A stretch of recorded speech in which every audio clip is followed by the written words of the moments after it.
Assalamualaikum warahmatullahi wabarakatuh.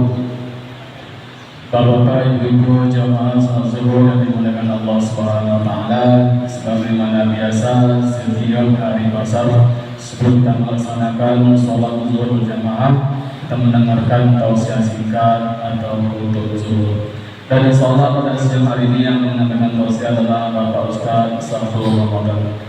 Sambil menunggu jamaah yang nanti berwudu ataupun yang dalam perjalanan. Dan Pak Ustaz, waktu tepat silakan dengan segala hormat. Bismillahirrahmanirrahim. Assalamualaikum warahmatullahi wabarakatuh. Alhamdulillah nasta'inuhu wa nastaghfiruhu wa na'udzu billahi min shururi anfusina wa min sayyiati a'malina. May yahdihillahu fala mudilla lahu wa may yudlil fala hadiya lahu. Asyhadu an la ilaha illallah wahdahu la syarika lahu wa asyhadu anna Muhammadan abduhu wa rasuluh. Allahumma shalli ala sayyidina Muhammad wa ala alihi wa ashabihi wa man tabi'ahum bi ihsan ila yaumil. Wajib bagi kita untuk selalu bersyukur kepada Allah Subhanahu wa taala atas segala limpahan rahmat dan nikmat-Nya, sehingga pada siang hari ini kita masih diberikan kesehatan, diberikan kesempatan untuk dapat melaksanakan kewajiban kita, yaitu melaksanakan sholat fardu zuhur berjamaah. Bersolawat kita kepada baginda Rasulullah SAW dengan lafaz Allahumma sholli ala sayyidina Muhammad wa ala ali sayyidina Muhammad. Mudah-mudahan dengan kita yang selalu bersolawat, kita berharap memperoleh syafaatnya di yaumil akhir kelak. Amin ya rabbal alamin. Baiklah Bapak Ibu jamaah sholat zuhur yang dimuliakan oleh Allah Subhanahu wa taala. Pada kesempatan kali ini, sebelum memasuki kita melaksanakan sholat zuhur, seperti biasa yaitu kita menyampaikan tausiah untuk pencerahan, terutama bagi yang menyampaikannya. Jamaah yang dimuliakan Subhanahu wa taala, tidak terasa kita saat ini sudah berada tanggal 22 Desember 2022. Itu artinya tidak beberapa lama lagi kita akan memasuki bulan Januari tahun baru Masehi. Jadi Bapak Ibu jamaah sholat zuhur yang dimuliakan oleh Allah, maka hendaknya setiap kita memasuki tahun baru, sebelum memasukinya hendaknya kita menjadi renungan bagi kita. Apa-apa sajakah yang telah kita persiapkan, telah kita lakukan selama di tahun 2022 ini. Karena Allah Subhanahu wa taala berfirman di dalam surah Al-Hasyr ayat 18, Allah mengatakan, A'udzu billahi minas syaitonir rajim. Ya ayyuhallazina amanu taqullaha wal tanzur nafsum ma qaddamat lighad wattaqullaha innallaha khabirun bima ta'malun. Shadaqallahul azim. Apa kata Allah Subhanahu wa taala? Hai orang-orang yang beriman, bertakwalah kepada Allah. Dan hendaknya wal tanzur nafsum ma qaddamat lighad. Dan hendaknya setiap diri memperhatikan apa-apa yang telah ia kerjakan untuk hari esoknya. Bertakwalah kepada Allah, wattaqullah innallaha khabirun bima ta'malun. Bertakwalah kepada Allah Subhanahu wa taala.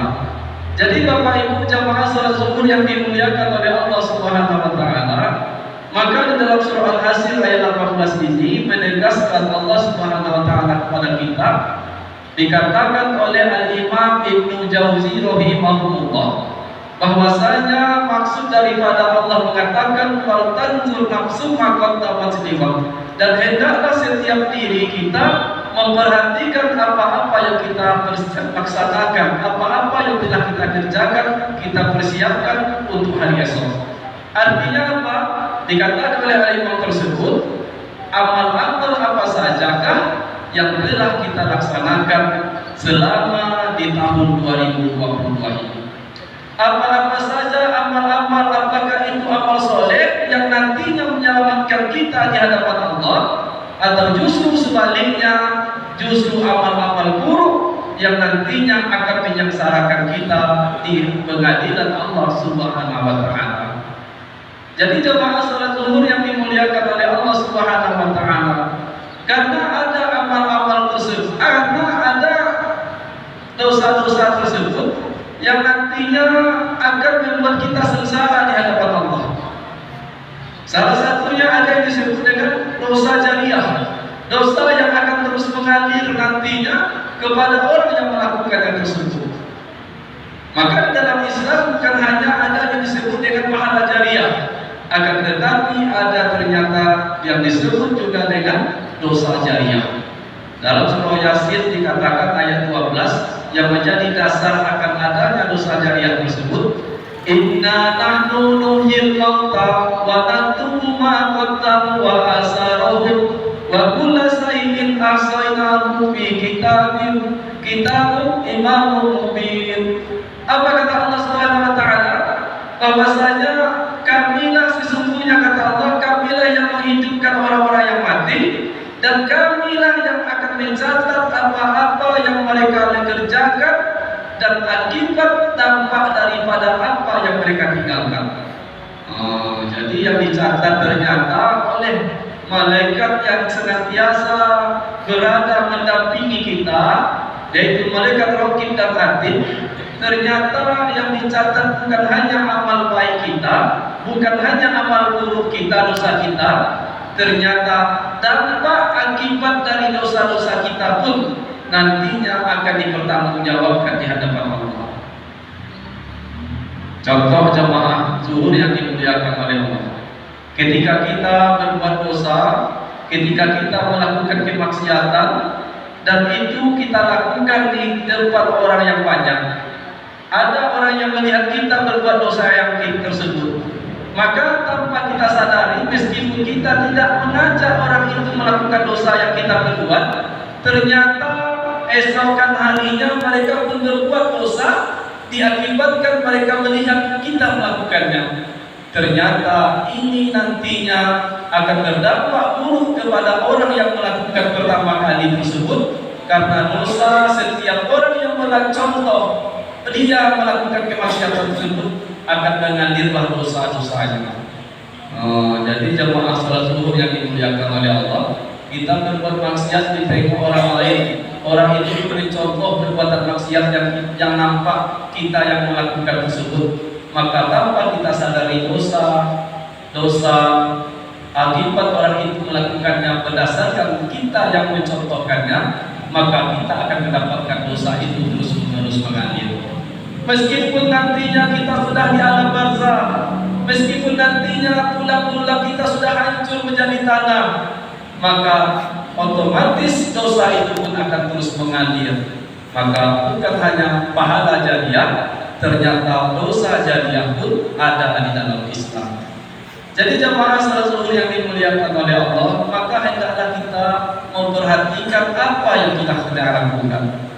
Makanya berpikir sebelum melakukan sesuatu, karena dampaknya sangatlah luar biasa nantinya.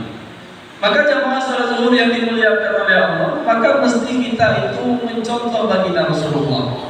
Ada beberapa amalan yang senantiasa yang dilaksanakan oleh Rasulullah.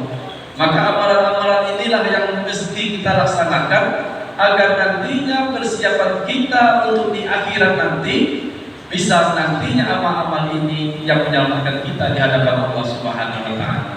Yang pertama, ada sunnah yang tidak pernah ditinggalkan oleh Rasulullah.